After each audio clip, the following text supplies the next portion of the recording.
जब जीव मृत्यु लोक में जन्म लेता है उस समय उसकी स्मृति शून्य होती है। वह ना तो किसी चीज को जानता है और ना ही किसी को पहचानता है।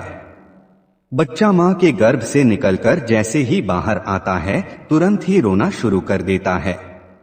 वह ऐसा तकलीफ में करता है या कोई और कारण भी है जिसे हम समझ नहीं पाते। क्या आपने भी कभी सोचा है कि आखिर बच्चा जन्म लेने के तुरंत बाद रोता क्यों है? इसके पीछे का सटीक कारण क्या है? हिंदू धर्मशास्त्रों के अनुसार वैसे तो इसके पीछे एक पौराणिक कथा की मान्यता है जिसका विवरण विष्णु पुराण में मिलता है। इस्लाम में भी बच्चे रोने के अपने अलग कारण बताए गए हैं, लेकिन सच्चाई क्या है?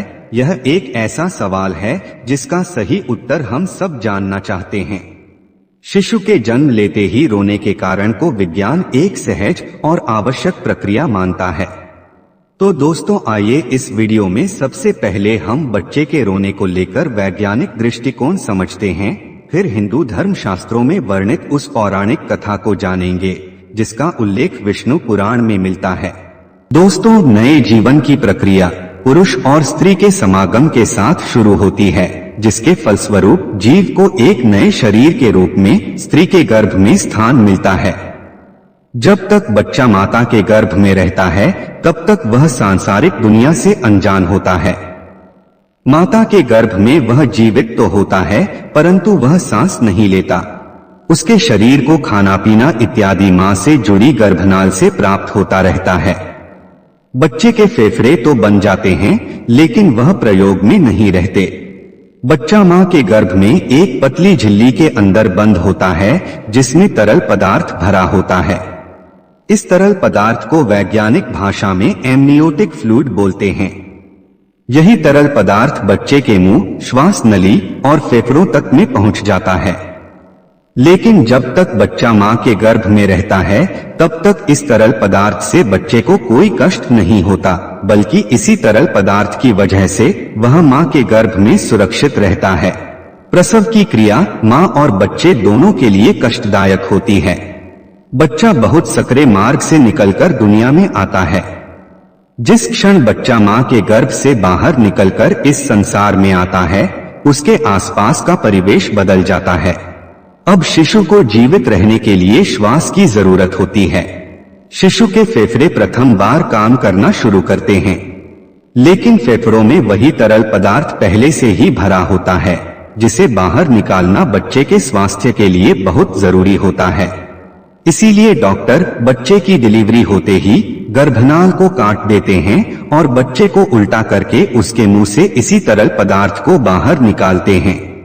ऐसी असहज स्थिति में बच्चा प्रथम बार रोता है। रोने की प्रक्रिया के दौरान बच्चा एक गहरी सांस लेता है जिससे हवा फेफड़े के अंदर प्रवेश करती है और फेफड़े में भरा तरल पदार्थ बाहर निकल जाता है। इसलिए बच्चे का प्रथम बार रोना बच्चे के स्वस्थ होने का संकेत होता है। अगर बच्चा स्वयं से नहीं रोता तो डॉक्टर बच्चे की पीठ पर हल्के हाथ से थपकी लगाकर उसे रुलाने का प्रयास करते हैं जिससे फेफड़ों में हवा जा सके और तरल पदार्थ बाहर आ सके। बच्चे के दिमाग को सही ढंग से काम करने के लिए एवं बच्चे के शरीर को सुचारू रूप से कार्य करने के लिए ऑक्सीजन की जरूरत होती है। जिन बच्चों के फेफड़े से तरल पदार्थ नहीं निकल पाता उनके फेफड़े में पर्याप्त हवा नहीं पहुंच पाती। ऐसा होना बच्चे के जीवन के लिए खतरा होता है और दिमाग को पर्याप्त ऑक्सीजन न मिल पाने के कारण उन्हें किसी प्रकार की मानसिक बीमारी भी हो सकती है। तो दोस्तों, यह बातें थी विज्ञान की। आइए अब जानते हैं पैदा होते ही बच्चे के रोने को लेकर धर्म ग्रंथों में क्या लिखा है।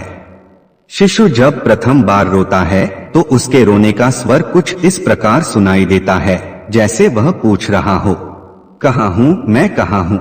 विष्णु पुराण के मुताबिक जब ब्रह्मा जी सृष्टि की रचना कर रहे थे उन्होंने स्वयं जैसा पुत्र पैदा करने का विचार किया तो उनकी माया से गोद में एक मायावी बालक प्रकट हुआ। ये बालक रोते हुए ब्रह्मा जी की गोद में उथल पुथल करने लगा।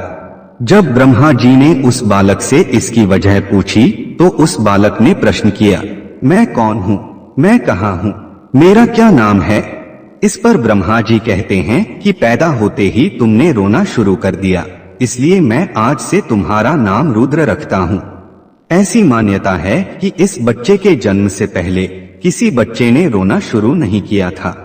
ऐसी पौराणिक मान्यता है कि तभी से जन्म के बाद बाकी बच्चों में भी रोने का नियम बन गया, जबकि इस्लाम धर्म में यह मान्यता है कि बच्चे के जन्म लेते ही शैतान उसके पास आता है। शैतान के छूते ही बच्चा जोर जोर से रोने लगता है। इसीलिए ऐसी मान्यता है कि जब बच्चे की पैदाइश हो जाए तो फौरन उसके दाएं कान में अजान और बाएं कान में इमामत पढ़नी चाहिए, ताकि बच्चा शैतान के डर से महफूज अल्लाह की पनाह में रहे और पैदा होते ही अपने परवरदिगार का नाम सुन ले। मित्रों, कमेंट में जय श्री कृष्ण अवश्य लिखें और वीडियो पसंद आई हो तो वीडियो को लाइक करें और हमारे चैनल अनसुने पुराण को सब्सक्राइब करें। धन्यवाद।